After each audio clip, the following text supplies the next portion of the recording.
ver, dame un segundo. Ok, te escucho. Ok, yo hice, pero no sé si vayan a estar bien. Entonces, A ver, ahora vemos. Sí, sí, claro. em, sería, eh, sería, Watashi wa Nihongo to Eigo no gakusei desu. 私は日本語と英語の学生です。はい。Bien, ¿sí está bien esto? La siguiente. Ah, ok, ok. 一緒に公園と喫茶店へ行きませんか? 一緒にcuento. Perdóname que los kanjis aparecen automáticos y no los puedo. Quizá cuento, quizá ten, después. へ行きませんか? ¿No? Ok, también está bien. Sí, sí, no hay Ah, error por ok. ahora. Sí. Arigato, ¿no? ¿Alguien más?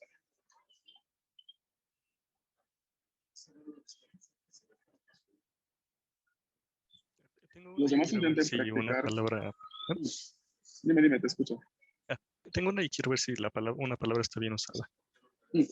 Watashi wa Ringo to Remon ga kirai desu.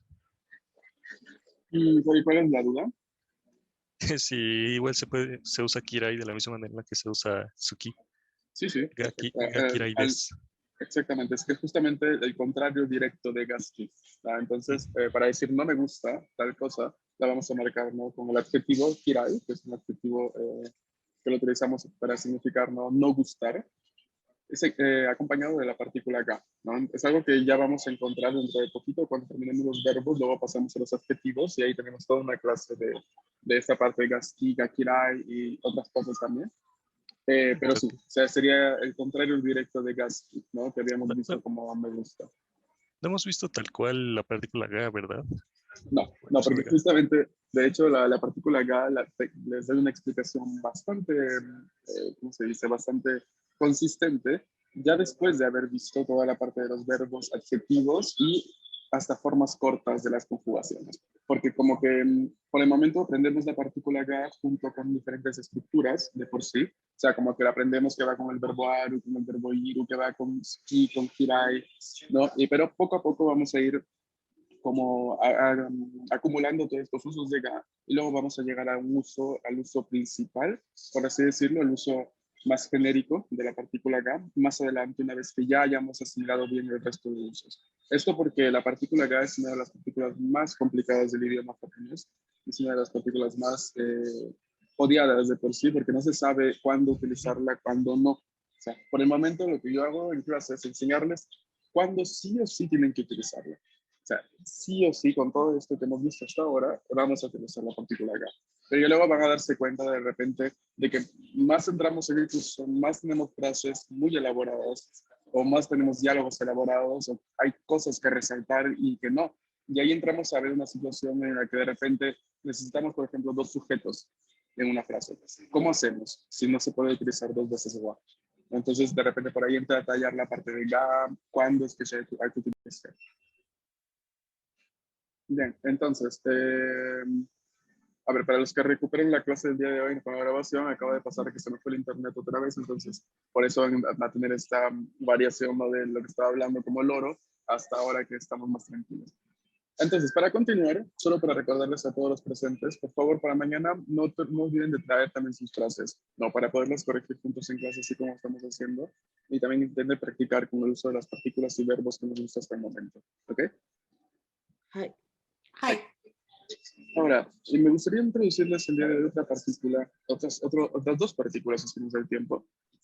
Vamos a ver entonces la explicación hoy y mañana hacemos un poco de ejercicios, ¿no? Para no abarcar mucho, para no arriesgarnos a estar haciendo ejercicios y luego que se pueda desconectar y esas cosas. A ver, la partícula que me gustaría ver para hoy es la partícula D. Esta partícula, que es básicamente la sílaba T seguido del tenten, ¿no?, de las dos pequeñas líneas, se utiliza con una función específica. Se utiliza para indicar el lugar en el cual se desarrolla la acción que se describe con el verbo de la frase. O sea, si yo en español tengo la frase, ¿no? Yo leo un libro en mi casa. ¿Cuál es el lugar donde se desarrolla la acción? En mi casa. En mi casa. Para poder marcar ese en mi casa en japonés, yo necesito sí o sí utilizar la partícula de después del sustantivo casa. Es por eso que en la primera frase que vemos aquí en pantalla tenemos IE hon o yomimasu.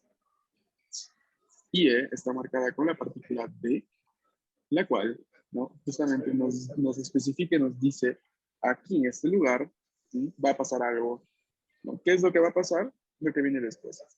Hongo yomimasu. Leo un libro. Y aquí hay mucha confusión a veces porque no se sabe si utilizar la partícula de o la partícula ni. Pero como hemos visto, la partícula ni de por sí la utilizamos en qué contexto. ¿Alguien me ayuda a recordar?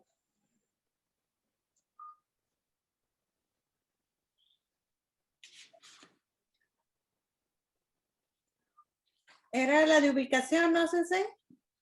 Ajá, para decir, más que ubicación, de dirección. Ah, ok. Que lo utilizábamos con verbos de desplazamiento indicando un lugar de destino. O sea, el lugar de destino, o el lugar al cual regreso, el lugar al cual vengo, se marcaba con la partícula ni. Entonces, también lo utilizábamos para marcar los días de la semana, también lo utilizábamos para marcar los horarios, pero no la utilizábamos para marcar lugares de por sí. O sea, marcábamos lugares cuando estos eran de destino, cuando en la frase había un verbo de desplazamiento. Pero ahora no es necesariamente que tengamos un verbo de desplazamiento en la frase, sino que lo que tenemos que hacer es marcar un lugar en el cual se desarrolla la acción. Si yo como en el restaurante, la palabra restaurante va a estar marcada con la partícula de. Si yo voy al restaurante, la palabra restaurante será marcada por ¿cuál partícula? Ni. Ni. Exacto. Entonces, eso es lo que hay que tener en cuenta entre ni y de. ¿Ok? Sí, perdón, ¿quién dijo algo? Yo también se puede marcar con E, ¿no? Exacto, sí. En el caso de desplazamiento, sí, con E también. ¿Ok? ¿Quién me ayuda a leer la siguiente frase, por favor? Yo. Adelante. Daigaku de Shigaku o Benkyou shimasu. そうです。ありがとう。大学で私学を勉強します。Esta frase significa, en la universidad estudio odontología, no sé si se dice así, creo que sí, o también historia. Entonces, la palabra universidad, que es justamente el lugar donde yo estudio, ¿no? Donde yo desarrollo la acción del verbo, se marca con la partícula de. Ahora, aquí hay una pequeñísima ambigüedad que quisiera solamente evidenciarles. Cuando escribimos la palabra shigaku utilizando hiragana, es muy ambigua porque shigaku significa muchas cosas, pero entre ellas significa dos carreras de por sí, ¿no? Dos carreras universitarias. La primera es justamente odontología, porque shigaku en kanji se puede escribir también en estas dos formas. La parte de arriba es el kanji de diente y el segundo kanji es el kanji de estudio, como ya lo habíamos encontrado alguna vez. Ahora, entonces, estudio de los dientes sería justamente odontología, shigaku, ¿no? Pero al mismo tiempo, shigaku se escribe con estos dos kanji, ¿no? Que sería básicamente estudio de la historia. Entonces, aquí se vuelve claramente muy útil el uso de kanji cuando escribimos la frase porque así no hay ambigüedades, ¿no? Ambigüedades de que si vaya a significar odontología como que vaya a significar historia. ¿Se me deja entender? Sí. No sé si vieron justamente, alguien publicó un meme en la página de Facebook, en el grupo de Facebook, ¿no? Diciendo que el japonés tiene hiragana y katakana, ¿no? Y para qué utilizar kanji. No, aquí hay un gran motivo de por qué se utiliza kanji hasta el día de hoy en Japón, ¿no? Justamente para obviar ambigüedades, ¿no? Para de especificar. Y muchas veces, chicos, esto se los digo porque capaz ahora en el inicio del curso no lo entienden, no lo pueden ver claramente, pero ya si se, por ejemplo, si se inscriben al curso de lectoescritura, como que van a terminar así amando los kanji, porque a mí personalmente me gustan muchísimo, son muy útiles desde el punto de vista de comprensión. A veces ni siquiera hay que leerlos. A veces ni siquiera realmente hay que leerlos, porque se vuelve tan común el uso de kanji, de que si tú ya entiendes, por ejemplo, la forma o lo que está en el kanji, a pesar ni siquiera de saber leer el kanji de por sí, o sea, no sabes cómo se lee pero sabes, no sé, que la parte de dentro significa una cierta cosa, de que el hecho de que esté dentro de un cuadrado significa otra cosa. Entonces tú puedes llegar al significado de la palabra sin siquiera conocer la lectura. Entonces, es útil en cuestión de significado, puedes entender globalmente lo que hay escrito en un texto, ¿no? Pero claramente también después de haber ya asimilado la lectura del kanji, justamente es una situación de mnemónica, ¿no? Tu cerebro asocia la lectura al carácter que estás viendo. Entonces vuelve el punto, a veces, repito, ni siquiera hay que leer, o sea, es como solo una mirada y automáticamente como que ya viene, ¿no? Como que hace una especie como de reacción en cadena en el cerebro que te dice, esto significa tal cosa. Entonces es justamente para eso que se utiliza kanji, ¿no? Y también porque si se escribe siempre en hiragana, pues saldrían textos enormes, ¿no? Los libros que he escrito hoy en día serían, no sé, volúmenes y volúmenes, ¿no? Porque hay muchas palabras que los kanji se escriben con 2, 3 caracteres, mientras que en hiragana, pues es un montón, ¿no? Por ejemplo, el mismo Benkyo Suru, ¿no? No sé si lo han visto escrito en kanji, Benkyo Suru. ¿Alguien lo ha visto? No. ¿Mm? A ver, voy a intentar escribirlos aquí.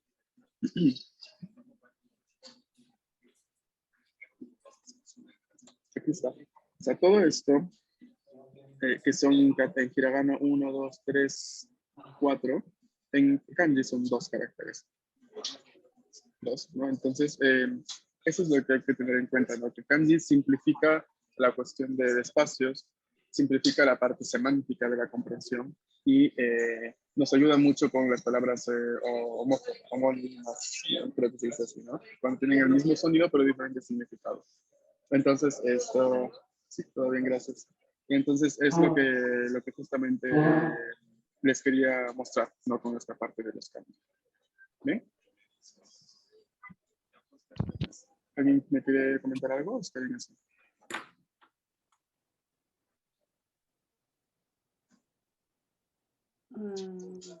Yo no. ¿Todo bien? Okay. Bien. Ahora, solo una pequeñísima comunicación. Ayer en Facebook les publiqué esta lista de vocabulario de N5 que me habían pedido. Ahí la tienen, descárguenla, son como 34 páginas, si no me equivoco. O sea, como que debería abarcar todo el vocabulario necesario, no principiante para japonés. Entonces, si intentan memorizar las palabras, aprenderlas, usarlas en frases, o lo que yo hacía, por ejemplo, en mis épocas de universidad, era imprimirme los vocabularios, ¿no? Y cuando asistía a clase, ¿no? Obviamente los había leído, los había estudiado, los estaba intentando aprender con flashcards y cosas así. Pero cuando iba a clase, intentaba recordarlos, si nos pedían hacer ejemplos, ¿no? Como que los tenía a la mano y intentaba crear frases de ejemplo con el vocabulario, de modo que así teníamos forma como de que no sea solamente un estudio pasivo, o sea, solamente leer, leer, leer, sino también sacar, ¿no? Lo que uno va aprendiendo. O sea, como que ir, ¿no? Plasmando, ¿no? Exportando, por así decirlo, el conocimiento que ya entró de por sí. Entonces, pues hagan como ustedes les parezca, ¿no? Pero yo sí se los recomiendo tenerlo siempre a la mano, porque puede ayudarles mucho. ¿De acuerdo, chicos? Sí, está muy padre. Yo lo estaba leyendo. Solo que lamento que esté en inglés. No hay uno en español. No sé si alguien se quiera ofrecer a traducir las palabras. Yo lo haría, pero literal no tengo tiempo. Pero justamente, o sea, así podemos ir poco a poco, ¿no? O si lo imprimen y se van anotando las palabras que encontramos en clase y su traducción, pues estaría también bien. Ahora, rápidamente antes de irnos, solamente veamos esta otra partícula que en realidad ya la hemos encontrado y ya sabemos bien de qué trata, ¿no? Pero no está de más dejarlo bien explícito. La partícula O. ¿no? La partícula O es la partícula predilecta de los verbos, ¿no? ¿Qué quiere decir esto? Que muchos verbos van a utilizar esta partícula. Que como que es la partícula mayoritariamente utilizada con las construcciones verbales. Tiene esta función específica de indicar el objeto directo de por sí. O sea, para quien no está familiarizado con el lenguaje gramatical o el lenguaje digamos, del estudio de idiomas, ¿no? La palabra objeto directo hace referencia a aquel elemento de la frase donde se recae la acción verbal. O sea, que si yo tengo una frase del tipo, yo como sushi, en español mi objeto directo sería sushi, ¿no? Porque no hay nada entre el verbo y donde recae la acción del verbo. Por ende, es objeto directo. O sea, no hay interferencia, no hay preposiciones, ¿no? Mientras que si yo digo en español, yo voy a la cafetería, ¿no? A la cafetería es objeto indirecto. ¿Por qué? ¿Quién me lo dice? Tiene a la en medio. Uh-huh. Así de No simple. estoy con la acción la cafetería. Porque es objeto indirecto en este caso, porque tiene tiene una preposición, la preposición a, luego tiene el artículo la. Entonces hay elementos que interfieren entre el verbo ir, ¿no? Yo voy a la cafetería, y la palabra cafetería, que es justamente el destino, ¿no? Entonces, esa es la diferencia cuando hablamos en idiomas y sobre todo en gramática. Objeto directo e indirecto, esa es la diferencia. ¿Ok? Entonces, en japonés, claramente al no existir preposiciones, todos los elementos de la frase que están después de un verbo suelen ser objetos, perdónenme, que después, antes del verbo, que recuerden la sintaxis, suelen ser objetos directos. ¿Ok? Como no existiendo preposiciones, pues no hay forma de tener objeto indirecto en japonés. Pero a ver, tengo aquí, ¿no? Una situación. Ongaku o kikimasu. Kikimasu es el verbo kiku, que es un verbo inmún que significa escuchar. ¿Qué cosa escucho? No, la típica pregunta que nos hacían en primaria cuando nos enseñaban a calcular, ¿no? ¿Qué escucho? Música. Ah, ok. Entonces eso lo vamos a marcar como predicado, nos decían, ¿no? En primaria. En japonés no. En japonés no lo vamos a marcar en sí como un predicado, sino que ese ongaku, que significa música, será nuestro objeto directo. Porque A está directamente conectado con la acción del verbo, con la acción que se describe del verbo. Profesor, pero usted acaba de decir que no tiene que haber ningún elemento entre el verbo y el objeto directo para que justamente sea directo. Pero aquí vemos una partícula O. Ok. Si se les ha pasado por la cabeza en este momento, tienen toda la razón. Pero me refiero a una situación en la que idiomas que no contemplan con partículas, no contemplan partículas como es el idioma español, ¿no? Aquí sí es más clara la relación entre objeto directo e indirecto. En japonés, las partículas son básicamente el cemento, la base de una construcción de por sí. Entonces, siempre van a estar presentes y es como que están, pero hay que ver un poco como que son justamente este tipo de uniones, ¿no? Este tipo de cadenas que van uniendo los elementos de la frase para que todo tenga un sentido y se comprenda y no hayan ambigüedades, ¿no? Entonces, tengan en cuenta esto, por favor. ¿Ok? Objeto directo va a ser el elemento de la frase donde recae directamente la acción del verbo. ¿De acuerdo?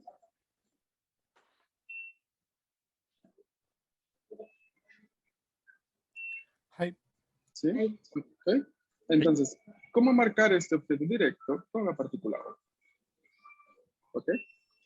Mañana vamos a retomar este tema, vamos a hacer unos ejercicios respecto a esto y respecto a la partícula anterior. Así que yo les agradezco muchísimo porque a pesar de los inconvenientes que han podido conectar, y nos estaríamos viendo el día de mañana. ¿Vale? Muchísimas gracias. Matasta. Matasta. Yo todo, Matasta. Chao.